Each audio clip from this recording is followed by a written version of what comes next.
Como vão? Estamos de volta para mais um dos nossos tutoriais sobre química computacional. Dessa vez, esse tutorial não vai ser muito baseado em cálculos. Em vez disso, eu decidi fazer mais um vídeo da série de Single Point, mas tratando de um assunto que eu cheguei a falar nos outros vídeos e que eu achei que não elaborei de forma muito eficiente e que valia a pena fazer mais um vídeo especificamente para tratar desse assunto e de repente pode ter ficado alguma dúvida para algumas pessoas. O que eu disse nos vídeos anteriores foi que quando você está fazendo um cálculo, é importante você manter o mesmo nível de teoria que você utilizou em cálculos anteriores. E nesse vídeo eu vou ilustrar para vocês e tentar explicar de uma forma mais elaborada, mais ilustrativa, porque isso é importante quando você está trabalhando com química computacional. Então, basicamente, o que nós vamos ver é por que se deve manter o mesmo nível de teoria quando se está fazendo algum tipo de cálculo de química computacional. Bem, num dos vídeos anteriores o que nós fizemos foi calcular a energia de ionização de um átomo de neônio. Para isso, o que nós fizemos foi, calculamos o single point do neônio neutro e depois calculamos o single point do neônio ionizado com um elétron a menos, ou seja, o neônio com uma carga positiva. Nós aprendemos então que a subtração dessas duas energias dá para a gente exatamente a energia de ionização. E foi nesse ponto que eu comentei sobre manter o mesmo nível de teoria e por que isso era importante. E agora nós vamos visualizar por que isso é desse jeito. Bem, vamos imaginar que nós temos um composto teórico, um composto hipotético. Vamos chamar o nosso composto hipotético de composto X. O composto X ele tem menos 10 kJ de energia potencial. Isso é um dado experimental. Vamos fazer de conta que esse composto X tem os resultados experimentais. E nós sabemos também de uma tabela que o composto X ionizado ele tem uma energia potencial de menos 8 kJ por mol. Isso diz para mim, então, que a energia de ionização do composto X é 2 kJ por mol. Ou seja, se eu adiciono 2 kJ por mol no composto X, eu consigo arrancar um elétron e transformá-lo na forma ionizada composto X+.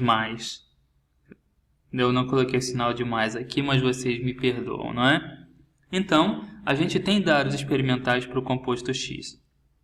Como químicos computacionais, o que nós fizemos foi, vamos trabalhar com o composto X e nós precisamos fazer estudo, por exemplo, da estrutura eletrônica desse composto para poder ver como as reações se comportam. Então, nós vamos ter que simular o composto X nos nossos cálculos. A primeira coisa que nós fazemos, experimental ali, então nós vamos utilizar o B3LYP para fazer uma simulação do composto X. E aí, quando nós utilizamos o B3LYP para fazer a nossa simulação, nós vemos que o B3LYP diz para o nosso composto X que ele tem uma energia potencial de menos 12 kJ por mol. Vocês reparem que o B3LYP errou o valor experimental. O valor experimental é menos 10 e o B3LYP previu menos 12 kJ por mol. E aí nós fomos calcular também com o B3LYP a energia potencial da forma ionizada do composto X. E o B3LYP disse para mim que a forma ionizada do composto X é de menos 10 kJ por mol de energia potencial. E nós podemos comparar também com a forma ionizada experimental e ver que, de novo, o B3LYP não acertou na mosca com relação à energia dessa estrutura. Ok, isso pode parecer meio desanimador, mas não é. É porque nós comparamos na forma experimental como se calcula a energia de ionização. É esse menos esse que vai dar 2 kJ por mol. Acontece que, embora o B3-LIP tenha errado a estrutura das moléculas individuais, fazendo o cálculo com a reação, eu obtenho o resultado correto. Então, subtraindo esse menos esse, eu também obtenho 2 kJ por mol. Isso significa que, embora a energia de cada uma dessas espécies não foi encontrada perfeitamente pelo B3-LIP, quando você compara os resultados obtidos internamente só pelo B3-LIP, os resultados são consistentes com os valores experimentais. 2 kJ por mol é a energia de ionização esperada aqui, e o nosso valor experimental diz que a energia de ionização é mesmo 2 kJ por mol. Então, isso é o que nós chamamos de cancelamento de erro.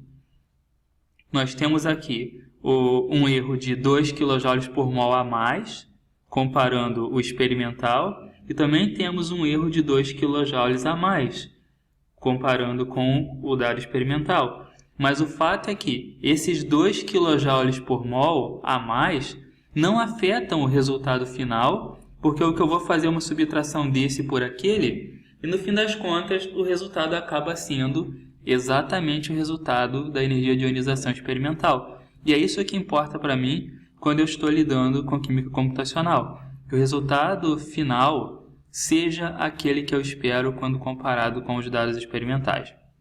Então, se eu utilizasse um terceiro funcional, por exemplo o M06, e calculasse novamente a mesma coisa para o composto X, eu poderia achar, por exemplo, que o M06 prevê menos 15 kJ de energia potencial para o composto X.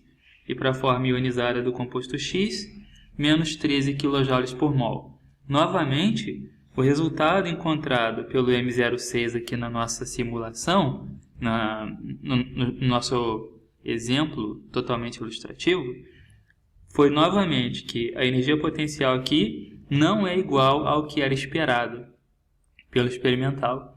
E o mesmo vale para a forma ionizada. Só que, novamente, embora os resultados experimentais não batam individualmente, internamente os resultados são consistentes. Porque subtraindo menos 13 com menos 15, eu vou de novo obter 2 kJ por mol, que é o que o valor experimental diz para mim que é o correto. Então, isso é importante ilustrar. Embora individualmente os resultados não batam com o experimental, internamente o cancelamento de erros de reagentes e produtos faz com que no final o resultado seja o resultado experimental.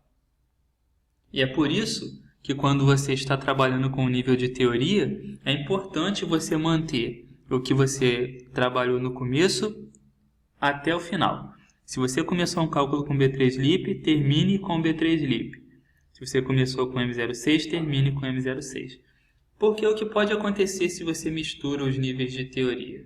Bom, se eu comecei um cálculo com B3-LIP e terminei com o M06, o que eu vou ter é uma alteração dos resultados e os valores não são mais internamente consistentes. Então agora, se eu calculasse a energia de ionização de um cálculo começando com B3-LIP e terminando com M06, eu não vou obter mais o valor aproximado ao resultado experimental. Por exemplo, menos 13 da forma ionizada com menos 12 da forma não ionizada vai dar para mim que a energia de ionização é de 1 kJ por mol. O que nós sabemos não é correto quando nós comparamos aqui com o nosso dado do composto X tabelado. E a mesma coisa vale para o M06. Eu estou outra vez misturando os níveis de teoria. O M06 previu para mim menos 15, e aí eu fui calcular a forma ionizada utilizando B3-LIP. E o que eu obtive foi um resultado completamente discrepante, de menos 5 kJ para energia de ionização. Nós sabemos que isso está muito longe do resultado experimental esperado. Então isso tudo aconteceu porque eu não me mantive fiel ao nível de teoria que eu tinha utilizado no começo. os resultados não são mais internamente consistentes, eu não tenho mais o chamado cancelamento de erros. Na verdade, os resultados obtidos passam a ser bastante discrepantes e essa discrepância vai variar bastante dependendo do que você está trabalhando.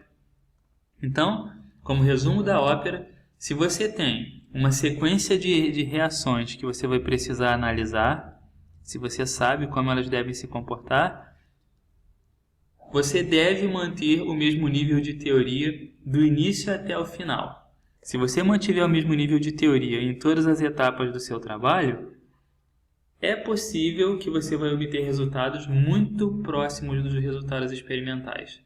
Isso vai fazer com que seus resultados sejam consistentes, mesmo que individualmente cada um desses resultados não se pareça muito com o experimental.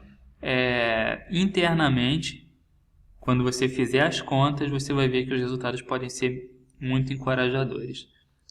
Entretanto, se você misturar os níveis de teoria, o que acontece é que num certo ponto, aqui, quando eu troquei o nível de teoria, você quebrou essa consistência interna dos seus cálculos. Então você passa a ter resultados que são discrepantes e no final o resultado obtido não vai se parecer com aquele que você estava esperando. Então é isso. Utilize sempre o mesmo nível de teoria para manter a consistência interna dos seus resultados e favorecer o cancelamento de erros em cada etapa do seu trabalho. Se você fizer isso, existe uma grande chance de que você vai obter bons resultados em comparação com se você misturasse níveis de teoria diferentes e acaba bagunçando os resultados do seu cálculo. Ok, então nós terminamos com essa parte dessa explicação ilustrativa de por que manter o mesmo nível de teoria. E na segunda parte desse vídeo, nessa continuação, eu vou mostrar para vocês os efeitos que tem a mudança do nível de teoria, a mudança do funcional, com relação aos resultados que você pode obter nos seus cálculos. Vamos fechar aqui o PowerPoint. Bem, eu preparei uma estrutura, a acetona. Eu calculei o single point para a acetona com 3 níveis de teoria, com 3 funcionais diferentes. Eu utilizei o funcional M06, aqui você está vendo, e utilizei o funcional B3-LIP do Gaussian e também utilizei o funcional PBE, que são os funcionais com os quais eu trabalhei mais atualmente. Não existe nenhum motivo específico para eu ter escolhido esses 3. Você pode comparar com quaisquer funcionais que você quiser e as conclusões vão acabar sendo as mesmas. Essa estrutura da acetona, que vocês estão vendo aqui nas coordenadas x, y, z, foram obtidas através de uma otimização geométrica. Quero dizer, eu desenhei a acetona, eu utilizei o Avogadro para fazer o desenho da minha molécula. Então, vamos desenhar a acetona aqui.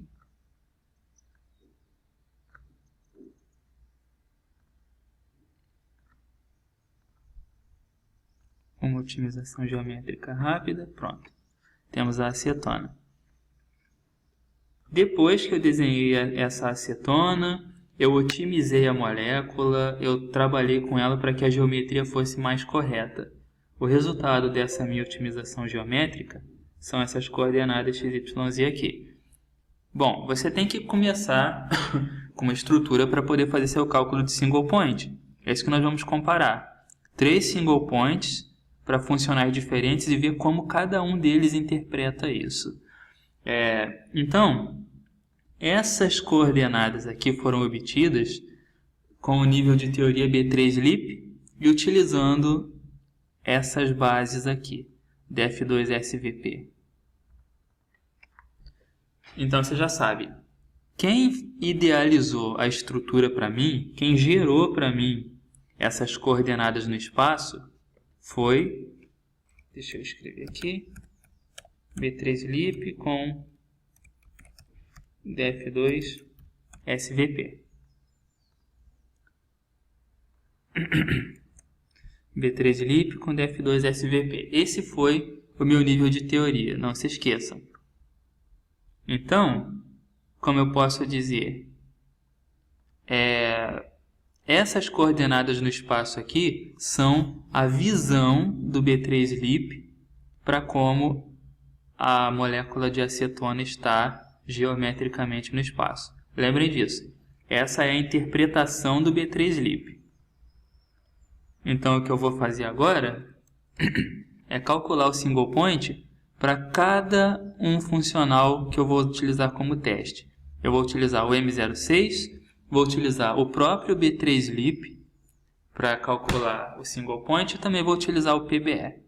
Vocês já viram nos vídeos anteriores como esse tipo de cálculo é feito, demora só alguns segundos, e então eu não vou refazer o cálculo aqui com vocês. Em vez disso, vocês podem olhar nos vídeos anteriores se quiserem como se faz um cálculo de single point. Eu vou direto aos resultados.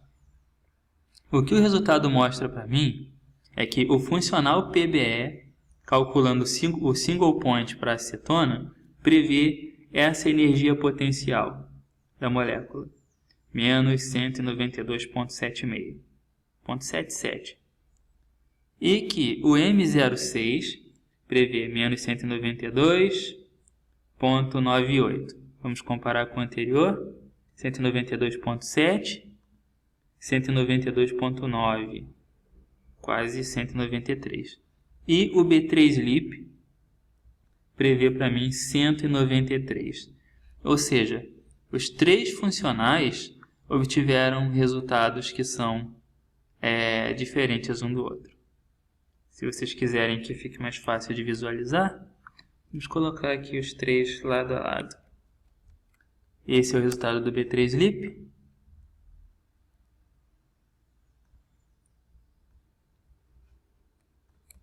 Esse é o resultado do M06. E, para terminar, o resultado do PBE.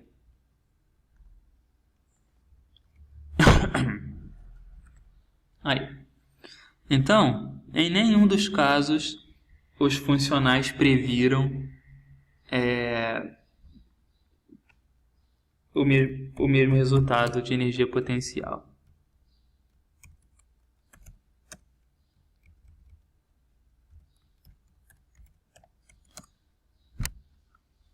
Só que a geometria que eu obtive, ela foi prevista pelo B3LiP.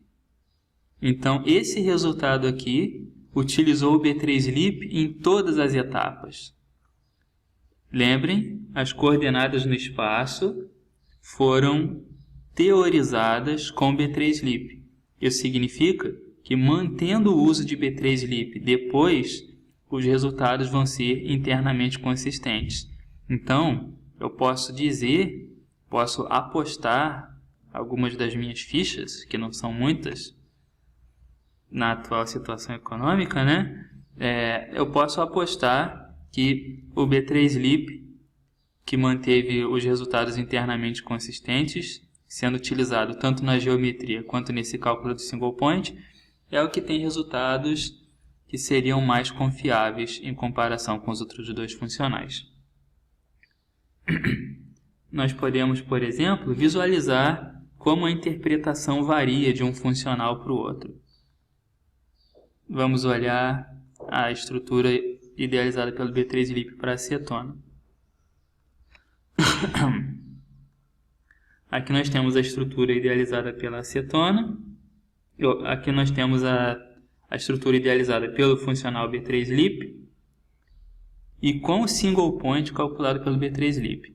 E agora nós vamos comparar com a estrutura com single point calculado pelo M06.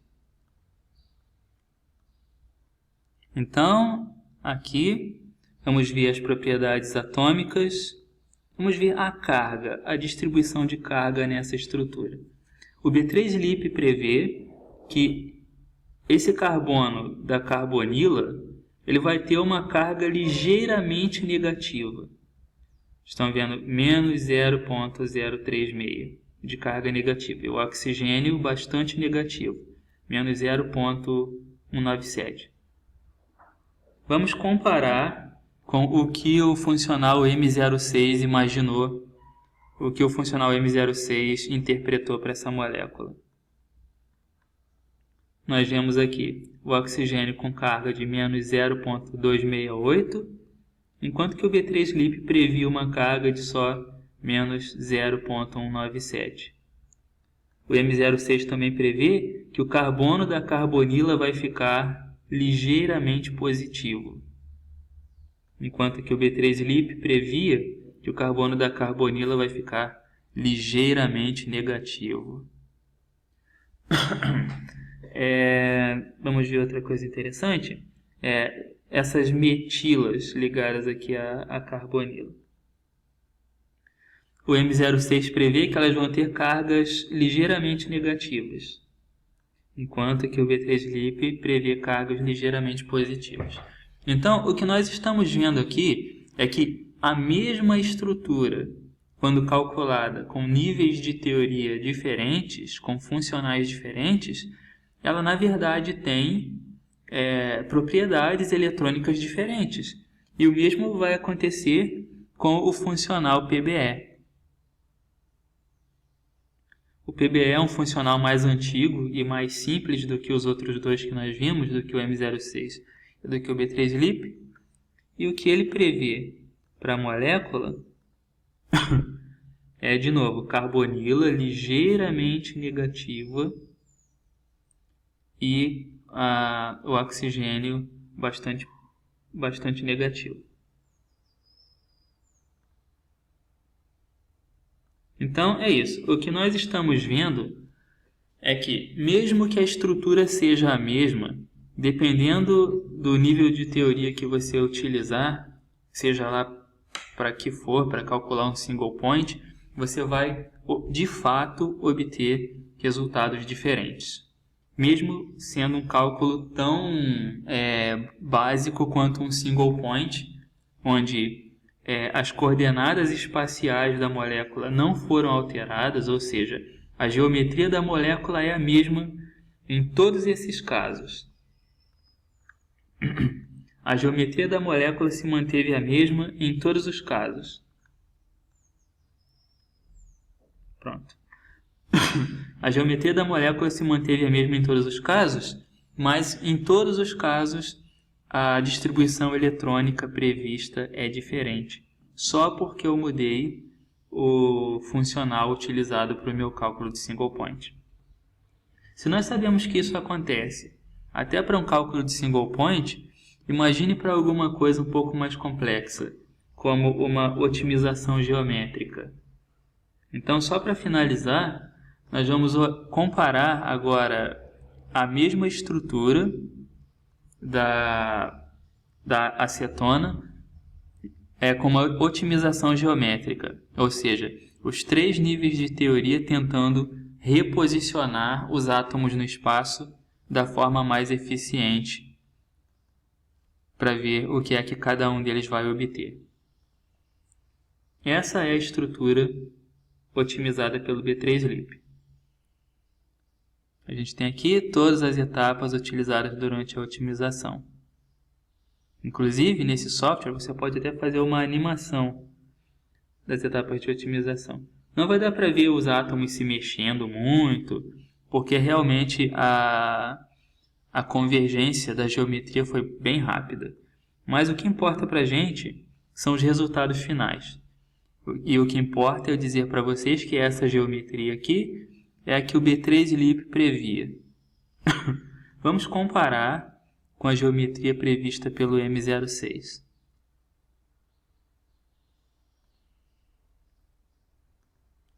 Essa é a geometria prevista pelo funcional M06.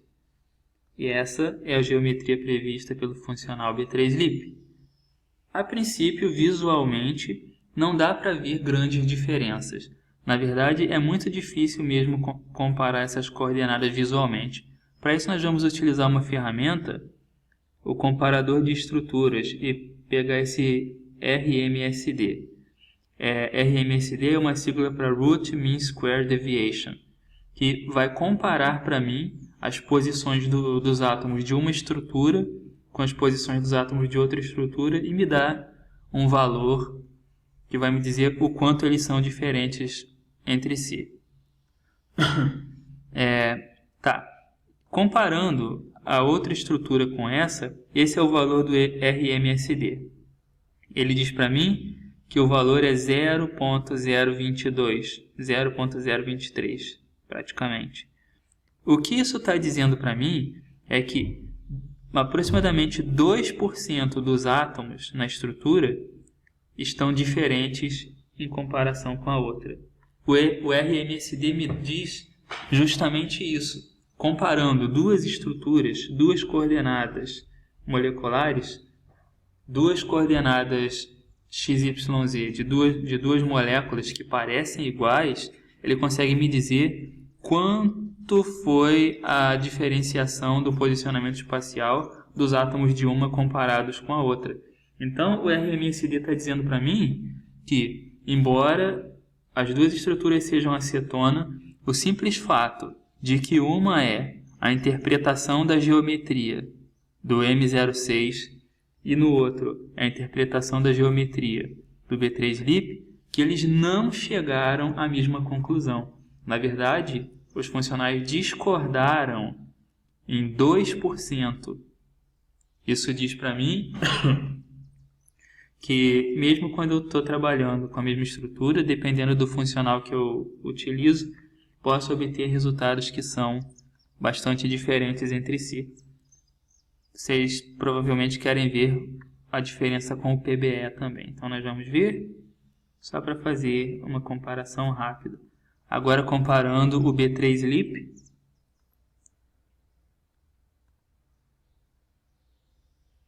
Não, abri o PBE duas vezes.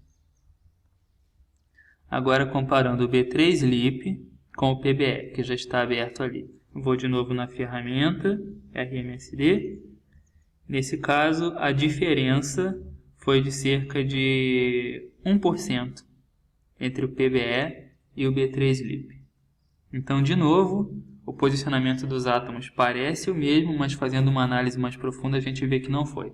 Por isso, quando você utiliza níveis de teoria diferentes, você começa a entender por que os resultados são diferentes. É porque cada nível de teoria interpreta a configuração eletrônica e as estruturas de uma forma que é peculiar a ele, da forma com que esse nível de teoria consegue lidar com o sistema.